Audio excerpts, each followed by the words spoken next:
మూసీ ప్రక్షాళన చేస్తే సీఎం రేవంత్ రెడ్డికి పేరు వస్తుందని అడ్డుకునే ప్రయత్నం చేస్తున్నారని ఎమ్మెల్యే వేముల వీరేశం ఆరోపించారు. మూసీ పక్కనే పడుకోకుండా ఎక్కడో నిద్ర చేసి మూసీ నిద్ర అనడం విడ్డూరంగా ఉందని ఆయన ఎద్దేవా చేశారు. మూసీ నిద్ర చేసిన వాళ్ళు మూసీ నీళ్లతోనే ముఖం కడుక్కోవాలని, ఆ నీళ్లతోనే స్నానం చేయాలని డిమాండ్ చేశారు.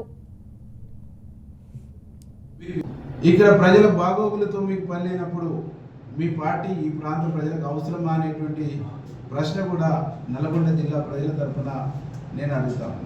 కాబట్టి బీజేపీ మిత్రులారా, మీరు ఇకనైనా మీ మైండ్ సెట్ను మార్చుకోండి, మీ మనస్తత్వాన్ని మార్చుకొని మీరు వ్యక్తిగత పాపులారిటీ కోసం అయితే ఇంకొక మార్గాన్ని ఎంచుకోండి తప్ప మూసీ విషయంలో, మూసీ ప్రక్షాళన విషయంలో, మూసీ ప్రక్షాళన చేసే విషయంలో అడ్డు రావద్దు, అడ్డు తొలగొద్దు అని చెప్పేసి ఈ సందర్భంగా నేను సూచిస్తూ, మూసీ ప్రక్షాళన విషయాన్ని అడ్డుకుంటే తిరుగుబాటు నల్గొండ జిల్లా నుంచే స్టార్ట్ అయింది.